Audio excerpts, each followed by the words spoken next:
Sunday அன்னைக்கு எடுத்த video தாங்க இது. அந்த அன்னைக்கு பார்த்துட்டிங்கன்னா மல்பெரி காட்டுக்குள்ளே ஏகப்பட்ட காட்டுக்கீரை முளைச்சிருந்ததுங்க. லாஸ்ட் டைம் பார்த்திங்கன்னா இந்த அணப்புக்கு வந்துட்டு இந்த பச்சை சாணி கரைச்சி விட்டுருந்தோம் சத்துக்காக.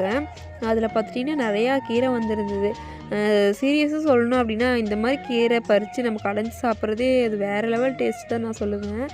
ஏன்னா வந்துட்டு நாங்கள் அடிக்கடி இந்த மாதிரி காட்டுக்கீரை இந்த ரக்கிரி அப்படின்னு சொல்லுவாங்க, அதெல்லாம் நாங்கள் வந்து அடிக்கடி செஞ்சுட்டே இருப்போம். சரின்னு சொல்லிட்டு இன்றைக்கி கண்ணில் பட்டோடனே நான் ஒரு பக்கம் ஹஸ்பண்ட் ஒரு பக்கம் ஆளாளுக்கு பறிக்கிறதுக்கு ஆரம்பிச்சிட்டோம். அப்படி இப்படின்னு பறித்து ஒரு கட்டுக்காச்சுங்க.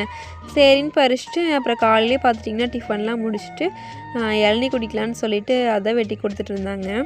நாங்கள் வீட்டுக்கு முன்னாடி இருக்கிற மரத்துக்கிட்டே தாங்க வெட்டி குடிச்சிட்ருக்குறோம். அது என்னமோ தெரியலங்க, இப்போ அடிக்கிற வெயிலுக்கு பார்த்தீங்கன்னா சீரியஸாக சொல்லணுன்னா அவ்வளோ வெயில். இப்போ எதுவும் இந்த 2 நாள் தாங்க மோடம் போட்டுட்ருக்கு. ஏதோ மழை வர்ற மாதிரி மோடம் போடுது, இருந்தாலும் மழையும் காணும் ஒன்றையும் காணும். வெயில் மட்டும் அப்பப்போ வருதுங்க, அந்த மாதிரி இருக்குது. சரின்னு சொல்லிவிட்டு நாங்களுமே இனி நான்வெஜ் எடுக்கிற கிளம்பலான்னு சொல்லிவிட்டு அப்பத்தாக்கிட்ட தம்பியை கொடுத்துட்டு கிளம்பிட்டோங்க. இப்போ வந்து 2 வாரமாகவே இந்த சிக்கனே எடுத்து போர் அடிச்சிருச்சுங்க. சரி இன்றைக்கி வந்துட்டு மீன் எடுத்து செஞ்சுக்கலான்னு சொல்லிட்டு மீன் கடைக்கு தான் வந்திருந்தோம். அங்கே வந்துட்டு எங்களுக்கு என்ன மீன் வேணுமோ அதை செலக்ட் பண்ணி வெட்ட சொல்லிட்டோம். அதுக்கு பக்கத்துலேயே ஒரு சிக்கன் கடை இருந்துச்சு. அங்கே இந்த கோழி வேறு எங்கள் வீட்டுக்கார் வந்து நல்லாயிருக்குன்னு சொல்லிட்டு வாங்கிட்டாருங்க. அப்புறம் நாங்களுமே மீனெல்லாம் வெட்டிட்டாங்கன்னு சொல்லிட்டு வாங்கிட்டு வர வழியில் முட்டை இதெல்லாமே வாங்கிட்டு வந்துட்டோம். அப்புறம் அத்தையுமே பார்த்திங்கன்னா தேங்காயெல்லாம் உடச்சி வச்சுட்டு இருந்தாங்க கொஞ்சம் வெயில் அடிக்கும் போது. ஏன்னா வீட்டுக்கெல்லாம் எண்ணெய் ஆட்டி வைக்கணுங்களா, அதனால் வந்துட்டு எல்லாமே உடச்சி வச்சுட்டு இருந்தாங்க. அப்புறம் மத்தி மீன் வாங்கியிருந்தாங்க 1 கிலோ.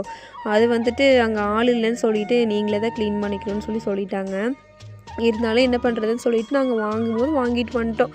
இங்கே வந்துட்டு நான் பண்ணல நீ பண்ணலன்னு சொல்லிவிட்டு அதுக்கப்புறம் எங்கள் ஹஸ்பண்டும் நானுமே க்ளீன் பண்ணிகிட்டு இருந்தோம். ஏன்னா நான் மோஸ்ட்லி இதை க்ளீன் பண்ணுறக்கே நான் வரமாட்டேங்க. ஏன்னா அது ஒரு அருவருப்பு மாதிரி இருந்தது. இருந்தாலும் எல்லாமே பழகிக்கணும்னு சொல்லிவிட்டு நானுமே எல்லாமே பண்ணி பழகிட்டுருக்கேன் இப்போது. அப்புறம் நான் அந்த செதிலெல்லாம் எடுத்து கொடுக்க ஹஸ்பண்ட் அப்படியே வந்து உள்ளே இருக்கிறது எல்லாமே நீட்டாக எடுத்துகிட்டு இருந்தார். அப்புறம் அப்படி இப்படின்னு 2 பேரும் க்ளீன் பண்ணி அப்படியே எல்லாமே க்ளீன் பண்ணி முடிச்சிட்டோங்க. அப்புறம் நாங்களாமே அதை க்ளீன் பண்ணுறக்குள்ள அத்தை இங்கே சமைக்கிறக்கெல்லாம் ரெடி பண்ணிகிட்டு இருந்தாங்க. அரிசி ஊற வச்சுட்டு குழம்புக்கெல்லாம் தேவையானது அரைச்செல்லாம் பண்ணிகிட்டு இருந்தாங்க. அப்புறம் மீன் வந்துட்டு இன்றைக்கி நான் பொரிக்கிறேன் அப்படின்னு சொல்லிவிட்டு நான் மசாலா எல்லாமே கலந்து வச்சுட்டு இருந்தேன். ஏன்னா வந்துட்டு லாஸ்ட் டைம் ஒரு தடவை மீன் பொரிச்சிருந்தேன். அது வந்துட்டு உண்மையாலுமே டேஸ்ட் சூப்பராக இருந்ததுங்க. அதனால் நானும் இந்த தடவை செய்கிறேன்னு சொல்லி செஞ்சிட்ருந்தேன். அத்தையுமே பார்த்துட்டிங்கன்னா இந்த தடவை நல்லா தேங்காயெல்லாம் அரைச்சி ஊற்றி சூப்பராக மத்தி மீன் குழம்புமே வச்சுட்டாங்க. நாங்கள் மத்தி 1 கிலோ, பாறை 1.5 கிலோ தாங்க எடுத்திருந்தோம்.